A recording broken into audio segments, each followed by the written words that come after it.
गलाघाटआ गोदोनिफ्रायनो आङो फैबाय थाखायो गलाघाट ओनसोलाव दा 52थि जि थान्दै जथुम्मा बे थान्दै जथुम्मा फुल फ्लेजेड कनफारेन्स नङा ओंखायनो बिनि एरेन्जमेन्टआबो बेबायदिनो आरो डेलिकेट सिटि मोजां मोनदों आरो दासिमबो बाहाय जे खौसे दं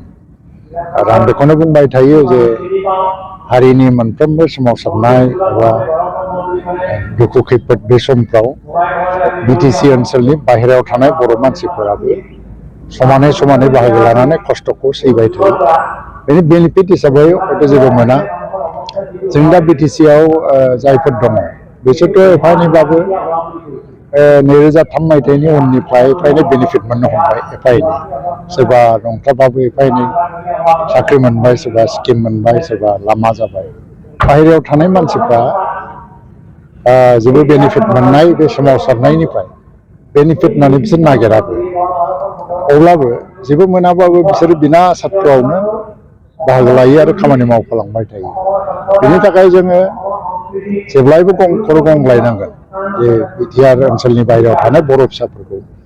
जे जेब्लायबो जोंनि सात्रबाबै हारिनि खांख्रायनाय गाबखांनायखौ खोनायोब्लानो ओंखारलाङो जेबो लाब गैयाब्लाबो जेबो मुलाम्फा गैयाब्लाबो आरो ओंखायनो दा BKWSC जानायनि उनावहाय दिनै एसे बाहाय मोनसे मिजिं नुनो मोनदों दा बेनि गामिनि लिस्टआ दाबो फाइनाल जायाखै समस्ति दानाय जायाखै दाबो आरो बेखौ दा प्रसेस लाबाय थादों आं वेलफेयार अफ बड'लेण्ड डिपार्टमेन्टनिबो मिनिस्टार हिसाबै आं मोनसे एडभाइजारि कमिटिनि चेयारमेन बेफोरखौ लानानै रायज्लायनो बे मासनि गेजेरावनो गोख्रै मोनसे मिटिं लेंनाय जादों आरो बिथांमोनाबो थांगोन बयबो फैगोन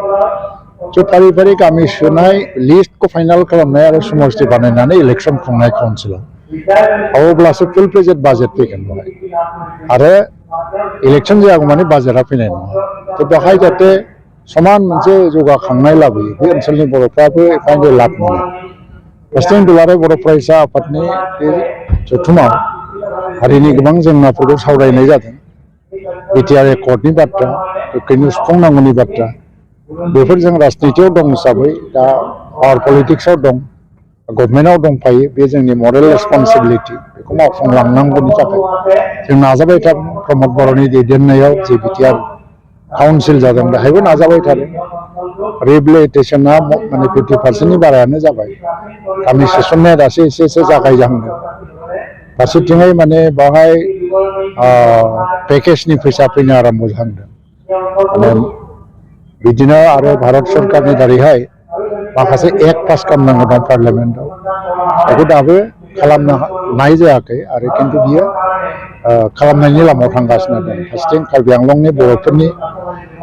हिल्स ट्राइबनि जि इस्यु बे जिनिसाबो खुब माने एक्टिभ कनसिडारेसनाव दंबाय थायो गोख्रैनो मोनसे डिसिसन जानायनि लामायाव फैगासिनो दङ थ' गासै बिथिंखौ लानानै जोङो एफर्टखौ मावफुंनो थाखाय नाजागोन बेनि अनगायैबो जोंनि हारिनि थाखाय जेब्लानो नांगौ जायो जों बेबायदियैनो डिसिसन लानानै खामानि मावनो राजि नोंथाङा आसाम सरकारनि सासे केबिनेट मिनिस्टार हिसाबै नैबे ओनसोलनि थाखाय आसाम सरकारनिफ्राय माबाफोर बेबायदि मददफोर दा बाहाय बिराद मोनसे पावारफुल सासे मिनिस्टार दं फाइनान्स मिनिस्टार अजन्तानायाव बिनि समस्ति आरो जि मावनांगौ बिथाङा मावनांगौ खिन्थु आंनि डिपार्टमेन्टनिफ्राय सयल कनजारभेसन आरो एनभायरनमेन्ट टेक्सटाइलनिफ्रायबो आं दिनै मोनसे खोथा होदों जे बेवहाय माखासे प्रजेक्टफोरखौ आं हमगोन खिन्थु दा मा प्रजेक्ट हमगोन बेखौ बुंलांनो हाया दिनै खोथा होदों आरो आं नायनानैबो थांबाय निस्सय जागोन बेखौबो नायगोन आरो चिफ मिनिस्टार आरो फाइनान्स मिनिस्टारखौ लोगो मोनोबा दिनैहाय जे मोनसे जथुम्मानि गेजेरजों माखासे जेंनाफ्रा जे बाहाय फैदों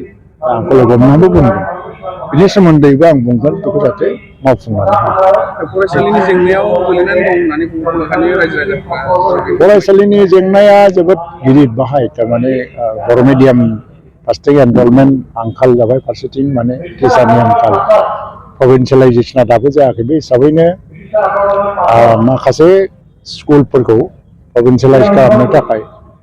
लिस्ट बिनाय जादोंमोन आसाम गभर्नमेन्टनिफ्राय दा लिस्टखौ बर' थुनलाइ आफाद आरो एबसुनिफ्राय जयैनो 100 स्कुलनि लिस्ट अलरेडि गथायनानै दं बे ओनसोलावबो दङ निस्सय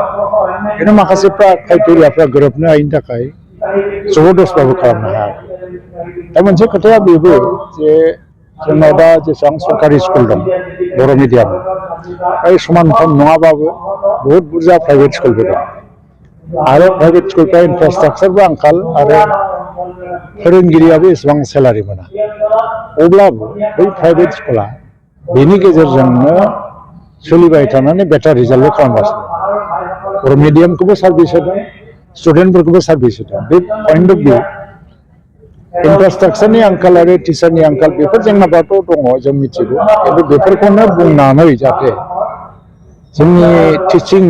बा नेग्लिजेन्स जाया बा क्लास लानाय स्टुडेन्टफोरनि फारसे इनजास्टिस जाया आं बेखौ खावलायगोन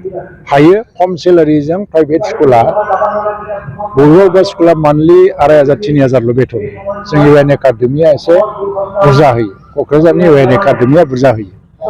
दा बेफोरबादि स्कुला जुदि खम सेलारि होनानैबो बेटार रिजाल्ट खालामनो हायोबा जायफ्रा प्रभिन्सियेलाइजखा फुल पेजेड सेलारि मोनगासिनो दं खिन्थु टिचारनि साफा सानैनि आंखाल बिनि थाखायनो बिनि रिजाल्टआ जुदि जिर' जानांगौ बेयो गनायजाथाव जास्ट माने लजिक नङा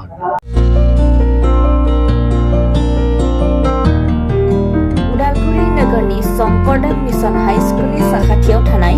रेगे-रेगां दख'ना गलायाव लफाय, एफ&एफ, महर ब्रेन्ड, बिबार ब्रेन्ड, आर'नाइ ब्रेन्ड, जुरिपाट, माथानि बायदि बायदि रोखोमनि दख'ना, आर'नाइ ब्लाउस, फालि आरो बर'नि साबसिन हामसिन आगरनि जिफोरखौ हलसेल आरो रिटेल मोन्नैबो बेसेनाव बायनो हागोन। बेनि थाखाय नोंथाङा 7896313108 एबा